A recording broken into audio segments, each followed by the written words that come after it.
Good afternoon. Welcome to Digital Marketing, Mobile Theatre, sponsored by Sitecore. I'd like to introduce you to Patrick.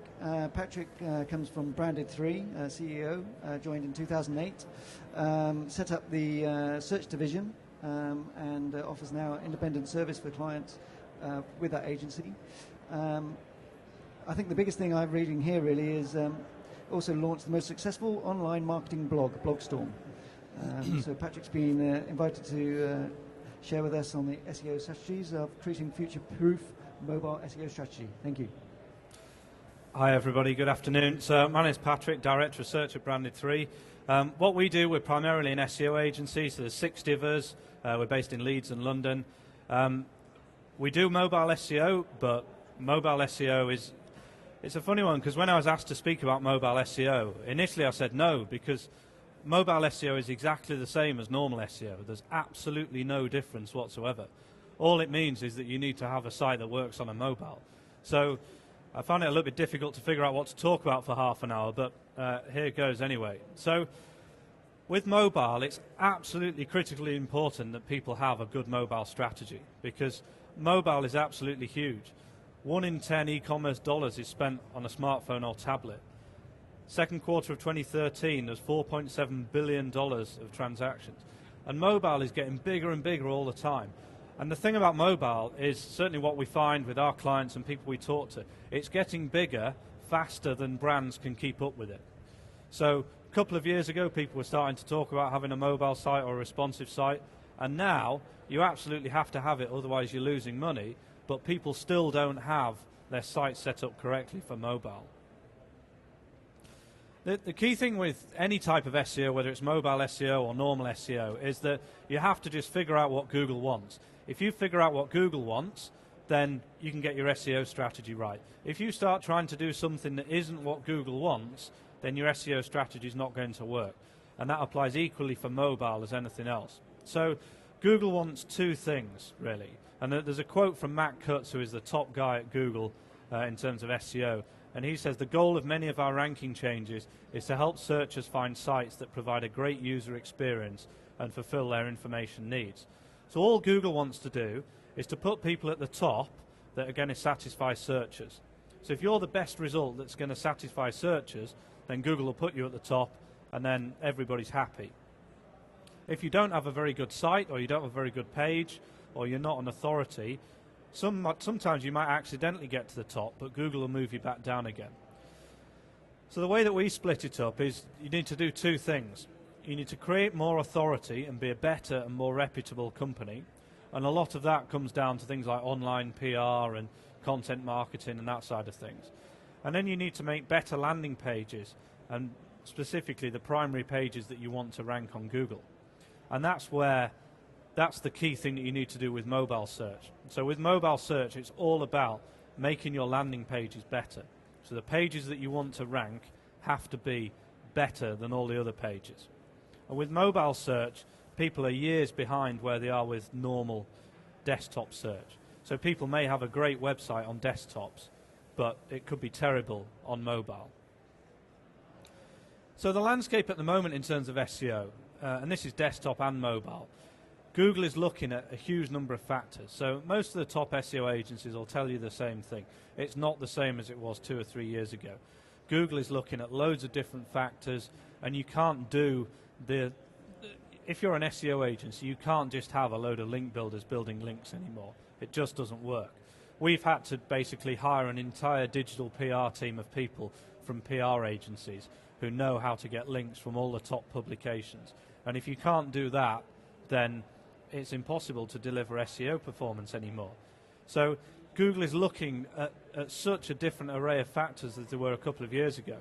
And when it comes to the on-site side of things, the key things they're looking for is things like satisfaction and user engagement. So if you have happy users looking at your website, whether it's a mobile site or a desktop site, then it's going to rank really well. So Google did some research, and there's a link at the bottom if you want to read some more. All these slides will be online on the Branded3 website tomorrow. So if you miss anything, then just go on the Branded3 site and you can find those. So Google did some research on understanding what do people think is a great user experience on a mobile site. They found 61% of users said if they didn't find what they were looking for straight away, they'd move on to another website. 79% of people who don't like what they find on one site will go back and search for another site. 50% of people said that even if they like a business, they'll use them less often if the website isn't mobile friendly. And that's absolutely huge, because you just need to be sorting out all of these things. In terms of bad experience, again from the same Google study, so 48% of users said they feel frustrated and annoyed when they get to a site that's not mobile friendly. 36% said they felt like they'd wasted their time.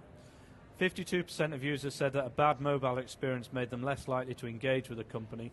And 48% said if a site didn't work well on their smartphones, it made them feel a company didn't care about their business. So you can see all these things are absolutely critical to keeping customers happy. People, if you're looking to have customer loyalty, you're not going to have customer loyalty if you don't have a decent mobile site, because they'll just go to somebody who does. So the most important thing really is, how does mobile search work? Now, it's a bit of a wordy slide, but I'll try and explain it. So when you search Google on a mobile phone, you're searching the exact same index as you are when you search on a desktop. So there isn't a separate index for mobile sites. It's the exact same index that you're searching. And what Google does, they cluster the two versions of the page together, and rather than just looking at one page and deciding where to rank it, they'll look at the two pages together. So you've got a desktop version, and you've got a mobile version. Google looks at both of those versions together and decides whereabouts to rank that page on the page of search results. And that's really important to understand, because if you're optimizing your mobile site and you're optimizing your desktop site, you've got to understand that Google joins them together and looks at them at the same time in the same way to decide which one to rank. So you can't just optimize your desktop site and assume that the mobile site will automatically rank for the same keywords. You've got to optimize it just the same as you would the desktop version. And that's really important because you've got to be linking the pages together, and I'll show you that on the next slide. In terms of how the mobile site ranks, it's not just the on-page factors, it's the user experience as well.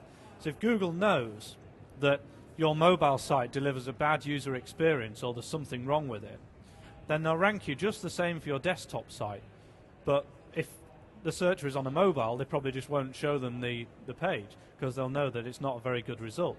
So you might find that your mobile site is not a very good site, and you're wondering why your traffic is dropping. And quite often it's because Google sees the searcher is from a mobile, and you might rank 5th on a desktop, but if somebody searches on their iPhone, you might rank 10th or 12th, because Google knows your site isn't very good, so they stop showing it. One interesting thing is that a lot of people have user agent detection scripts so that they can send mobile users to the mobile site and vice versa. And what Google tends to do is bypass that totally if they can. So Google won't send somebody to your desktop site if they know you're just going to then redirect them to the mobile site, because that saves on average about 0.6 of a second. So Google is saving time by sending people directly to the mobile site. So to link these two versions of the page together, Google has some really good guidelines on this, but basically you need to add a link rel alternate and then set something that says media only screen, max width 640 pixels. So if you set this tag on your mobile site, on your desktop page, sorry, and then on your mobile site you would have a canonical tag that points back to your desktop page, then Google knows one's the desktop page, one's the mobile page, and they can use those pages and combine them as one page and use that as their ranking page to decide which one is going to appear higher up than your competitors. It's really important that you get this right, and it's also really important that for every page on your desktop site you have a mobile version, because if you don't, then Google gets really confused with it all. So the key thing is, don't frustrate customers. If your customers love your mobile site and it's executed really well, then it'll rank exactly the same as your desktop site. Google has done a few interesting changes to how they rank smartphone search results, and they've released some guidelines in June according to what they actually want to see. So Google is actually penalizing sites now that don't redirect users correctly. So I'm sure you've all had it where you search for something, you go to an internal page of somebody's website, but you're on your iPhone, and it redirects you to the home page of the mobile site. And it's absolutely infuriating. Well, Google is taking action, so if you have that functionality on your site, if you don't handle redirects correctly, then Google reserves the right not to show your mobile site anymore. And that's great for users. So I did a little bit of research. I live up in Harrogate in Yorkshire, and I wanted to see how the local supermarkets handle searches. So if you search for Asda Harrogate, then you get a really nice store finder page where Asda's giving you lots of information about the local store. And I think they probably have the best mobile implementation of a store finder. And that's if you search Asda Harrogate on Google and go straight through to the store page. Sainsbury's, they have a decent page, but the design isn't particularly good. It's just a load of text on a page without really much thought gone into it. But the technical implementation is there. Waitrose, there's supposed to be a map, I think, and it's just not there. So if you're on Google Chrome on the iPhone, Waitrose just has a big empty box at the top of their page. Morrison's is the worst, because if you search on Google for Asda Harrogate, you click through to the store page, and they take you straight back to their store finder homepage where you have to put your postcode and your location in. So it's a really frustrating user experience. And the stupid thing about the Morrison's page, they have buttons at the bottom. Join us on Facebook, follow us on Twitter. How many people will ever do that on a mobile phone from a store finder page? It's just not going to happen. So it's a complete waste of an opportunity to engage with a customer. This is a really good site, whatthefuckmobileweb.com, and that basically shows you loads of examples of sites that are just doing terrible implementations of their mobile websites. So that's interesting to sort of go to and see how not to do it. Here's another one. I don't want your fucking app.tumblr.com. And this is all about sites where you visit them and they try and make you install an app and don't let you see the actual content that you want to see. And this is really annoying, especially if they actually have a really good mobile site. Twitter is a big instigator of this sort of thing. So Twitter has a perfectly good mobile site. You go to the mobile site and they just want you to go to the app. And quite a lot of people, for whatever reason, they might just want to look at it once, or they might not want to see, they might not want to bother with the app. And it's a really bad user experience if you do this. And this is the sort of thing that if you give a bad user experience, then people arrive at the site, go back to Google, and Google knows that they haven't got a good user experience because they can see the people going back to Google again. And if people go back to Google, then Google knows and they'll stop ranking you in the future. The way to solve this is using the official way of doing it. So Apple has something called smart app banners. So you've probably seen at the top of the mobile page, there's a little banner that says that you can download the app. So this is the actual approved way of doing it. This is the way that people are happy with. This is the way that most sites do it. So if you're doing it somehow different, then that's a bad way of doing it. So mobile path to purchase, how do people actually use mobile search? So a lot of people think having a mobile site, people will just all arrive at the home page and they'll start from there. But in actual fact, 48% of people start on a search engine. So they're probably not arriving at your home page at all. They're probably arriving at an internal page. And a lot of people forget about making internal pages easy for people to start their journey at. So people understand on a desktop that everybody starts at an internal page, or most people start at an internal page, but they don't necessarily understand that yet with mobiles. So consumers commonly look for a store's location on mobile. 71% of people use the store locator to find a store. And this is where Morrison's absolutely lets itself down, because the store finder app doesn't work properly. So mobile research influences purchase decisions. 93% of people who used a mobile to research go on to make a purchase. 70% of people considered making a purchase in a restaurant. Electronics, 61% of people considered making a purchase. People do a lot of research. So if you're Sainsbury's and you've made the decision that all your buying guides are just blank pages when someone visits on a mobile, then that's absolutely unforgivable. How difficult would it be to make a page of text that is a buying guide visible on a mobile phone? And it's just a joke. Sainsbury's are a huge organisation, and they haven't bothered to make their buying guides visible on a mobile phone. And their buying guides rank really, really well. If you search for, I was searching for something to do with DAB, digital radios, and their buying guide came up pretty high up, and it just doesn't work on a mobile phone. And mobile is growing. This is one of our clients. They're not even a particularly big brand. This is purely their mobile site. They have a successful app as well, and this is purely their mobile site, and they do over £1 million a month in revenue just from the mobile site, and that's a lot less than they do through their mobile app. So it's absolutely huge, and you can see back in 2011 they didn't do anything from the mobile site. They didn't even have a mobile site. So they launched a site, did a little bit of revenue, and it's just getting bigger and bigger all the time. And it's because as it becomes easier for people to buy stuff on a mobile, they're doing it more and more. So once you've done it once or twice with a brand, then you just go back and do it again. So how can you use design to prove SEO? The key thing is, how long do you have to engage a user? So you have about 3.8 seconds on a desktop site. I don't have any research as to how long you have on a mobile site, but I'm guessing it's probably a little bit less. Because with a mobile site, you have a very small screen. So if you can see it's not working, then you're going to disappear straight away. And why is this? Well, we suffer from analysis paralysis. So if there's too much on the page, if it's not simple to use, then we don't really know what to do, and we go away and we look for something simpler. And that's why we find things like data visualizations like infographics easy, because they're easy ways to understand what might otherwise be written in a giant article.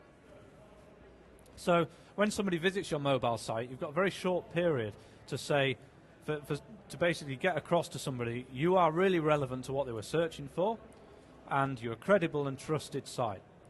And if you're not getting those things across within the first few seconds of somebody looking at the page, then there's something wrong. If you don't satisfy somebody and they return to search, as we said before, then Google's going to stop ranking you in the future. And this is how it works. So it's a negative signal. So if somebody searches for something, they go to your site, they have a look at it, they don't like it, they go back to Google, they search again, then Google knows instantly that that person wasn't satisfied. And that is a huge factor. You've probably heard about the Google Panda update. That's all about searcher satisfaction. So people who aren't satisfied, if loads of people aren't satisfied with your site, then you could very well get penalized by Panda. So ensuring your website design is responsive. Now, I've put an asterisk there because responsive isn't always the way to go. Everybody talks about responsive, and it normally is the best way to go, but you've got to implement it correctly. Responsive design is not easy, especially if you're trying to keep your conversion rates high, because you don't really necessarily know what features to add to the page, what features to take away from the page as the screen gets bigger. So you've got to really focus on conversion rate optimization. Responsive design, for those of you who don't know, it basically means the content of the screen and the layout changes depending how big the screen is that you're looking at it on. So it works great for tablets because there are lots of different sizes, works great for phones that have lots of different sizes, and we think it's the way to go in probably 90% of cases.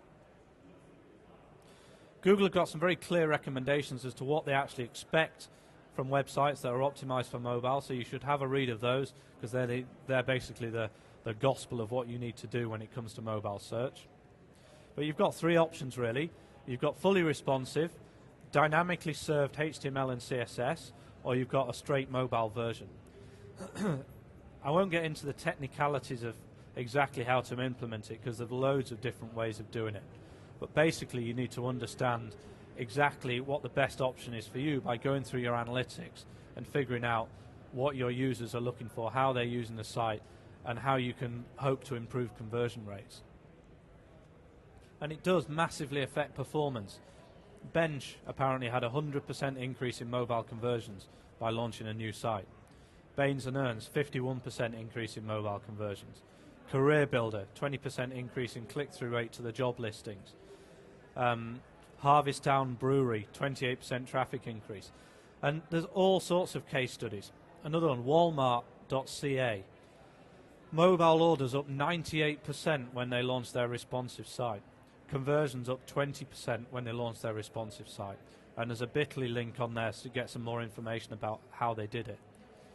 And people are seeing it time and time again, and we see it with clients. When we launch a responsive site for one of our clients, their conversions just go through the roof because the site is working exactly perfectly for the screen size of the user. Thing to beware, really, every implementation requires very specific and different methods. So if you get it wrong, it puts you in the firing line for all sorts of issues. So you've really got to work with a first-class agency who really understand about how to do this and how to do it while improving conversion rates. There's no point launching a responsive site if it doesn't improve your conversion rates on mobile. That's what you need to be aiming for. Look at your conversion rate on mobile, set a target, launch a responsive site, and make sure you beat that target. So, in terms of a mobile SEO summary, the key thing is make it as good as it can be in terms of design, experience, and usability. Focus on getting the technical implementation right with redirects, analytics as well. It's really important you get your analytics right, because otherwise you can't track your massive improvement in conversion rates that you're going to have. And also handling integration with apps, which I'll talk about in a second, and making it responsive if appropriate. So this, for me, is a game changer, and it will be a game changer as soon as Apple launches it, which hopefully they will do, because otherwise I think they're going to be lagging behind Google. So Google now allows deep linking into an app. So when you search for something, Google is going to allow people who have an app to send people directly into an internal page in the app rather than to a mobile site. And this is something that's probably going to evolve moving forwards.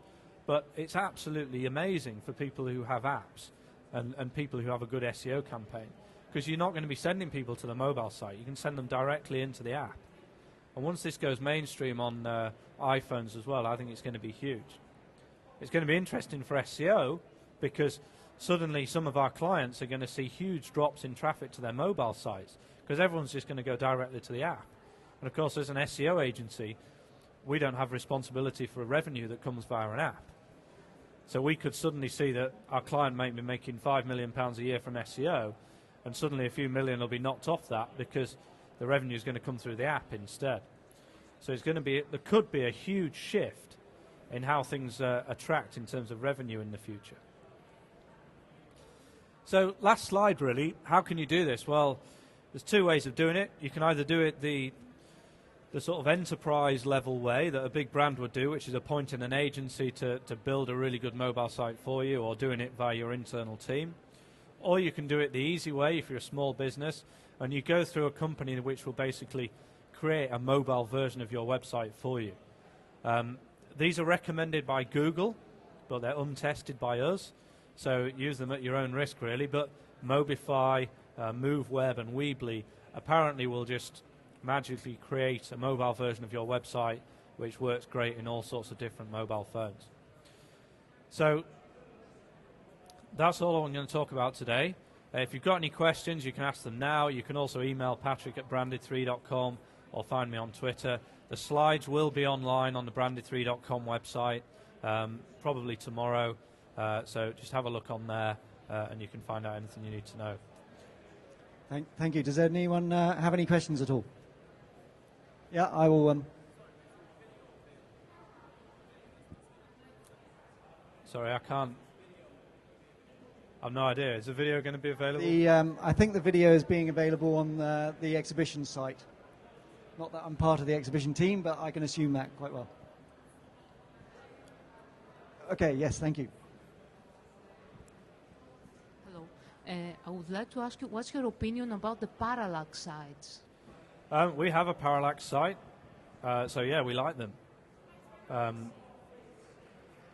Yeah, I think parallax sites, I'm not a design person, so I don't know a huge amount about them, but our design guys love parallax sites. We do a lot of stuff with, when we're doing link bait for clients, so doing sort of viral campaigns, we'll do a lot with the parallax scrolling for that. So yeah, they work really well. Anyone else? Any last questions? Okay, well, thank you very much, Patrick. Thank you for your time. Okay, thank you.